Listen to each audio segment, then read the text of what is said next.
기도는 하나님과 대화하는 시간이며 그분 앞에 나아가 마음을 드리는 자리입니다.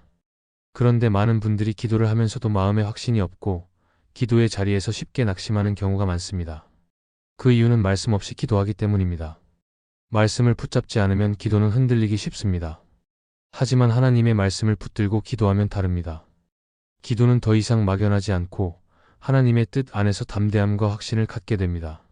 하나님의 말씀은 우리의 기도를 지탱해주는 기초가 됩니다. 말씀은 기도의 방향을 바르게 인도해주고 우리가 무엇을 어떻게 구해야 할지를 가르쳐 줍니다. 그래서 말씀을 붙들고 기도하는 사람은 그 기도 안에서 하나님의 뜻을 찾게 되고 그 뜻에 순종하는 길을 걷게 됩니다. 이 시간에는 말씀을 붙들고 기도할 때 우리의 기도가 어떻게 달라지는지를 구체적인 말씀을 중심으로 함께 살펴보려고 합니다. 하나님께서 주신 약속의 말씀을 기억하고 그 말씀을 따라 기도할 때 우리의 삶에도 분명한 변화가 일어나게 될 것입니다. 첫째, 요한복음 15장 7절의 말씀을 붙잡으세요. 요한복음 15장 7절은 기도하는 모든 성도에게 매우 분명하고 확실한 약속을 담고 있는 말씀입니다. 너희가 내 안에 거하고 내 말이 너희 안에 거하면 무엇이든지 원하는 대로 구하라 그리하면 이루리라. 이 말씀은 우리가 기도할 때 무엇을 먼저 붙잡아야 하는지를 명확하게 보여줍니다. 기도는 단지 우리가 원하는 것을 말하는 시간이 아니라 하나님의 뜻 안에서 그분의 말씀을 근거로 드리는 영적 교제입니다. 말씀 없이 기도하면 중심이 흔들리지만 말씀을 붙들고 기도하면 하나님의 뜻 안에서 바른 방향을 찾게 됩니다. 이 말씀에서 가장 먼저 주목해야 할 부분은 너희가 내 안에 거하고라는 표현입니다. 주님 안에 거한다는 것은 단순히 예배에 참석하거나 기도를 드리는 외적인 행위를 말하는 것이 아닙니다. 내 삶의 중심이 예수님께 있고 그분과의 관계 속에 머물고 있다는 뜻입니다. 예수님 안에 거하는 사람은 기도를 삶의 한 부분이 아니라 관계 속에서 이어지는 대화로 여깁니다.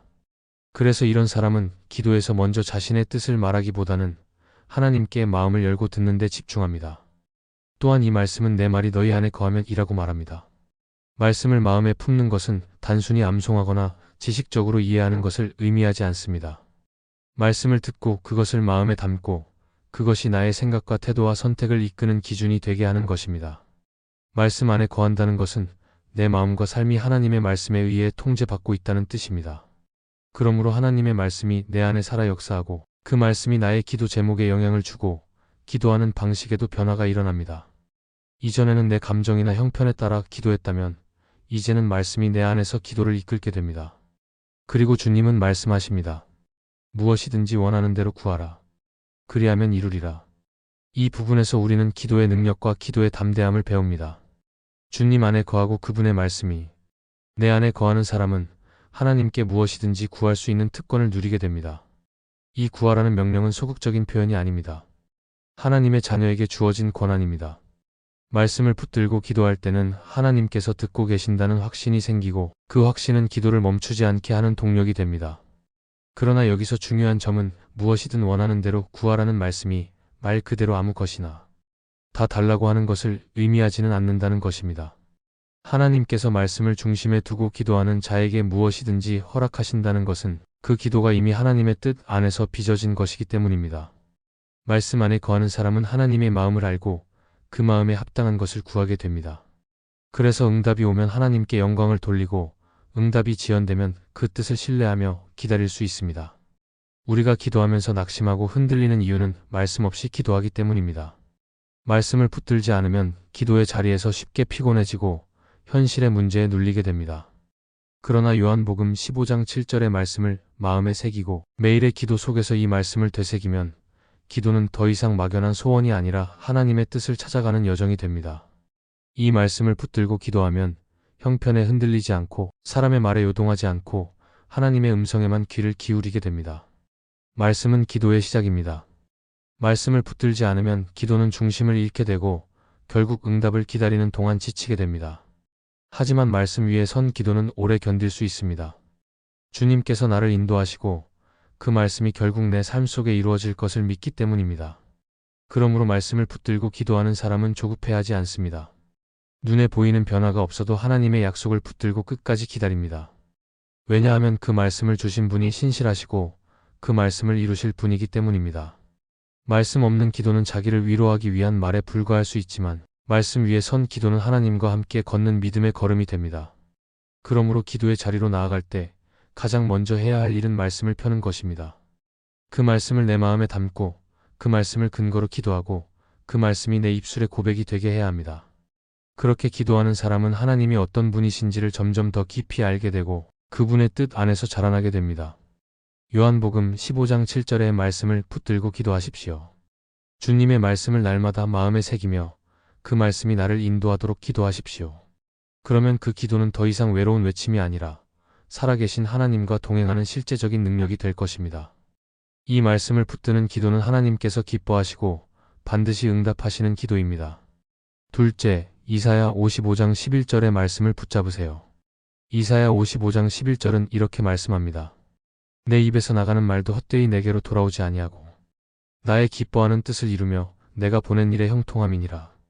이 말씀은 하나님의 말씀이 결코 헛되지 않고 반드시 이루어진다는 강력한 선언입니다. 우리가 기도할 때 이 말씀을 붙들면 기도에 대한 태도와 기대가 분명하게 달라집니다. 기도는 말의 반복이 아니라 하나님의 말씀을 믿고 의지하여 그 뜻이 이루어지도록 구하는 행위입니다. 그리고 하나님께서는 자신의 말씀을 결코 가볍게 여기지 않으시며 말씀을 따라 기도하는 자의 간구에 신실하게 응답하십니다. 말씀은 하나님께서 친히 하신 약속입니다. 그 약속은 사람의 말처럼 쉽게 바뀌거나 무너지는 것이 아니라 하나님의 성품과 능력을 바탕으로 이루어지는 것입니다. 우리가 이 말씀을 붙들고 기도하면 내 기도의 능력이 내 간절함이나 말솜씨에 있는 것이 아니라 말씀의 신실함에 있다는 사실을 분명히 깨닫게 됩니다. 그러면 기도는 힘겨운 숙제가 아니라 하나님께서 이미 말씀하신 것을 믿고 기대하며 나아가는 은혜의 시간이 됩니다.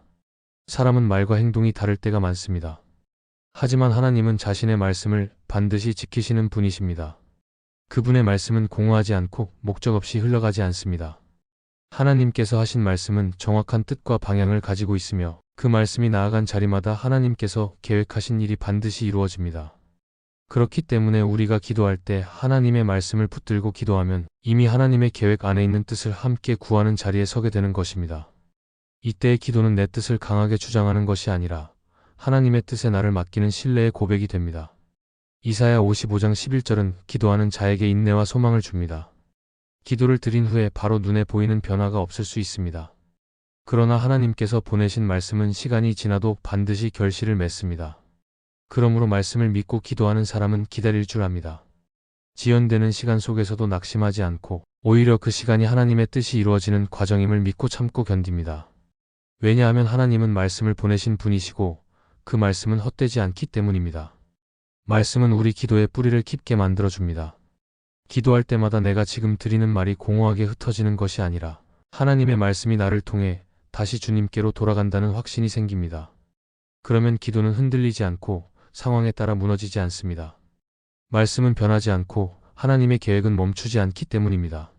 말씀을 믿고 기도하는 사람은 결과보다 하나님 자신을 더 신뢰하게 됩니다. 왜냐하면 그 말씀이 하나님의 성품과 연결되어 있고 그 말씀이 하나님의 마음을 담고 있기 때문입니다. 하나님의 말씀이 반드시 이루어진다는 믿음을 가진 사람은 기도할 때 조급하지 않습니다. 상황이 자신의 뜻대로 풀리지 않아도 기도를 멈추지 않고 오히려 더 깊이 하나님의 뜻을 찾으며 기도하게 됩니다. 이런 기도는 나를 중심에 두는 기도가 아니라 하나님 중심의 기도로 바뀌게 됩니다. 그리고 결국 그런 기도는 하나님의 뜻을 이루는 통로가 됩니다. 하나님은 말씀을 따라 기도하는 자를 통해 당신의 뜻을 이 땅 가운데 이루어 가십니다. 이사야 55장 11절의 말씀을 마음에 깊이 새기고 기도하시기 바랍니다. 하나님께서 말씀하신 것은 결코 헛되지 않으며 반드시 이루어질 것입니다. 기도하는 자리에서 하나님이 하신 말씀을 다시 선포하며 기도하십시오. 그 말씀은 내 생각과 감정보다 크고 지금 보이는 현실보다 더 강력한 능력을 가지고 있습니다. 그러므로 하나님께서 주신 말씀을 입술에 담고 기도할 때 그 기도는 사람의 말이 아니라 하나님의 약속을 향한 믿음의 고백이 될 것입니다. 이 말씀을 붙드는 자의 기도는 결국 하나님의 뜻이 땅 위에 이루어지는 자리가 됩니다. 하나님께서 보내신 말씀은 반드시 형통하게 이루어질 것이며 그 말씀을 의지한 기도는 절대로 헛되지 않습니다. 셋째, 로마서 8장 26절의 말씀을 붙잡으세요. 로마서 8장 26절은 이렇게 말씀합니다. 이와 같이 성령도 우리의 연약함을 도우시나니 우리는 마땅히 기도할 바를 알지 못하나 오직 성령이 말할 수 없는 탄식으로 우리를 위하여 친히 간구하시느니라. 이 말씀은 기도할 때 우리가 얼마나 연약한 존재인지 그러나 그 연약함을 하나님께서 어떻게 도우시는지를 분명하게 보여줍니다. 우리는 기도를 많이 한다고 해서 다 잘하는 것이 아니며 기도하는 순간에도 우리의 한계는 드러납니다. 마음은 간절한데 어떤 말을 해야 할지 모르고 무엇을 구하는 것이 옳은지 판단이 서지 않을 때가 많습니다. 그럴 때 이 말씀을 붙들면 낙심하지 않고 오히려 위로와 힘을 얻게 됩니다. 하나님께서는 우리가 완벽한 기도를 드릴 때만 응답하시는 분이 아니십니다. 오히려 우리가 연약할 때, 방향을 잃고 어찌할 바를 모를 때 그 자리에 성령님이 함께 하셔서 우리 안에서 기도를 만들어내십니다. 성령께서 도우신다는 것은 단순히 옆에서 위로해 주신다는 뜻이 아니라 우리를 대신해 깊은 차원의 간구를 하신다는 뜻입니다. 우리가 표현하지 못하는 고통, 정리되지 않은 마음, 설명조차 되지 않는 아픔을 성령께서 정확히 아시고 그것을 하나님 앞에 올려드리신다는 약속입니다. 기도는 우리의 언어로만 이루어지는 것이 아닙니다. 때로는 말없이 눈물만 흘리는 순간도 기도이고 억눌린 탄식만 있는 자리도 기도가 됩니다. 이 말씀은 그런 기도를 하나님께서 외면하지 않으신다는 증거입니다. 왜냐하면 성령께서 우리의 마음 깊은 곳을 아시고 거기에서부터 하나님의 뜻에 맞는 간구를 만들어내시기 때문입니다. 그러므로 기도하다가 막히고 무엇을 말해야 할지 모를 때에도 중단하지 않고 조용히 마음을 열고 성령께서 일하실 수 있도록 맡겨야 합니다. 그 순간에도 하나님은 일하고 계시며 성령은 쉬지 않고 우리 안에서 역사하고 계십니다. 로마서 8장 26절의 말씀은 기도가 능력이 아니라 무력함에서 시작된다는 사실을 가르쳐 줍니다. 우리는 자주 부족하고 연약하며 어떤 때는 기도할 마음조차 나지 않기도 합니다. 그러나 그런 상태조차 하나님은 아시고 받아주십니다. 기도는 잘 정리된 문장이 아니라 진심 어린 마음의 흐름입니다. 성령은 그 흐름을 하나님의 뜻에 맞게 바꾸어 주시고 우리 대신 말할 수 없는 탄식으로 간구하십니다. 이 탄식은 무능력의 표현이 아니라 하나님의 마음에 맞닿은 깊은 기도입니다. 그러므로 기도할 때 말을 멈추게 되는 순간이 있어도 그 자체가 실패가 아닙니다. 그 순간 성령은 더 깊은 기도를 이루고 계십니다. 이 말씀을 붙들고 기도하는 사람은 자신의 연약함을 감추려 하지 않습니다. 오히려 그 연약함을 인정하고 하나님 앞에 그대로 나아갑니다. 자신을 채근하거나 정죄하지 않고 모든 내면의 흐름을 성령께 맡깁니다. 그때 기도는 다시 흐르기 시작하고 이전보다 더 진실하고 깊은 기도가 됩니다. 그 기도는 인간적인 수단이 아니라 성령의 역사로 이루어지기 때문에 하나님께서 귀하게 받으십니다. 다윗의 삶을 보면 그는 수많은 시편에서 자신의 연약함을 숨기지 않고 드러냈습니다. 때로는 두려움, 때로는 분노, 때로는 절망의 고백을 하나님 앞에 아뢰었습니다. 그러나 하나님은 그의 기도를 거절하지 않으셨고 오히려 다윗을 하나님의 마음에 합한 자로 인정하셨습니다. 왜냐하면 다윗은 연약함 속에서도 하나님께 숨지 않고 나아갔기 때문입니다. 그가 했던 기도 중에는 말로 표현되지 않은 깊은 고통과 탄식도 있었겠지만 하나님은 그 모든 마음을 받으시고 응답하셨습니다. 로마서 8장 26절의 말씀은 기도하는 우리 모두에게 큰 위로가 됩니다. 기도하다 지치고 어떤 말을 해야 할지 몰라 멍하니 앉아 있을 때 성령께서 나보다 더 나를 잘 아시고 대신 간구하고 계신다는 이 말씀을 기억하시기 바랍니다. 이 말씀을 붙잡으면 기도는 내 능력을 드러내는 자리가 아니라 하나님의 도우심을 의지하는 자리로 바뀝니다. 기도는 내가 강할 때 드리는 것이 아니라 약할 때 더 깊어집니다. 성령께서 말할 수 없는 탄식으로 우리를 위해 간구하신다는 이 약속을 믿고 기도의 자리에서 멈추지 마십시오. 말을 잃은 순간에도 성령은 쉬지 않고 일하십니다. 그분께서 이끄시는 기도는 결국 하나님의 뜻에 맞는 열매를 맺게 될 것입니다. 넷째, 히브리서 4장 12절의 말씀을 붙잡으세요. 히브리서 4장 12절은 이렇게 말합니다. 하나님의 말씀은 살아있고 활력이 있어 좌우의 날선 어떤 검보다도 예리하여 혼과 영과 관절과 골수를 찔러 쪼개기까지 하며 또 마음의 생각과 뜻을 판단하나니. 이 말씀은 우리가 기도할 때 왜 반드시 말씀을 붙들어야 하는지를 분명하게 보여줍니다. 하나님의 말씀은 죽어있는 글이 아니라 살아서 지금도 우리의 마음을 꿰뚫고 움직이며 변화시키는 능력입니다. 기도는 내 감정이나 판단을 앞세우는 시간이 아니라 말씀 앞에 내 마음을 드러내고 그 말씀에 나를 비추는 시간입니다. 그래서 말씀이 살아있어야 기도도 살아납니다. 우리는 흔히 기도를 통해 응답을 받는 것에만 집중하기 쉽습니다. 하지만 하나님께서 기도 가운데 먼저 다루기 원하시는 것은 바로 우리의 내면입니다. 내 속에 있는 동기, 내 마음의 방향, 내가 진짜 원하는 것이 무엇인지를 주님은 알고 계십니다. 히브리서 4장 12절은 말씀의 역할이 바로 그것임을 가르쳐 줍니다. 말씀은 단지 우리에게 위로를 주는 글이 아니라 내 안의 중심을 꿰뚫고 진단하는 도구입니다. 그래서 우리가 기도할 때 말씀을 붙들면 그 말씀이 내 기도의 내용과 태도를 먼저 정결하게 만들어 줍니다. 하나님의 말씀은 칼과 같다고 했습니다. 그것도 양날을 가진 아주 날카로운 칼입니다. 이 말씀은 우리 안에 불순한 욕심과 잘못된 동기를 찔러 쪼개고 감추어 두었던 어두운 생각과 정욕을 드러내게 합니다. 그래서 말씀이 살아서 역사하면 기도는 단지 원하는 것을 말하는 시간이 아니라 하나님의 빛 앞에 내 마음을 드러내고 다듬는 시간이 됩니다. 말씀을 붙들고 기도하는 사람은 점점 더 정직한 기도를 하게 됩니다. 자기 중심의 기도에서 벗어나 하나님의 기준에 맞는 기도를 배우게 됩니다. 기도가 깊어지려면 내 마음이 먼저 말씀 앞에서 다듬어져야 합니다. 말씀이 기도에 들어오면 내 생각과 감정이 조용히 가라앉고 하나님의 뜻이 분명하게 보이기 시작합니다.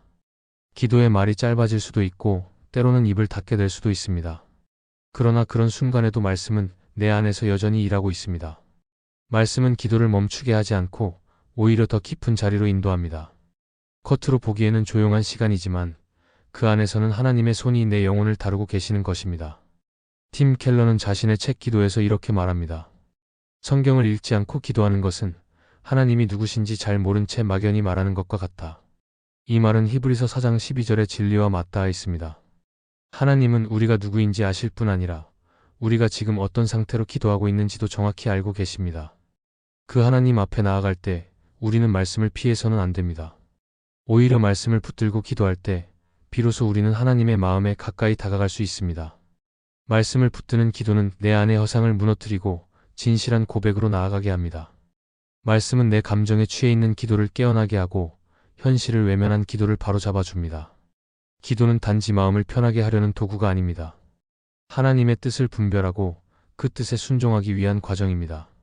그러므로 내 마음의 중심을 다루는 이 말씀이 없다면 기도는 쉽게 흐려지고 자기 합리화로 흘러가게 됩니다. 히브리서 4장 12절의 말씀을 꼭 붙잡고 기도하시기 바랍니다.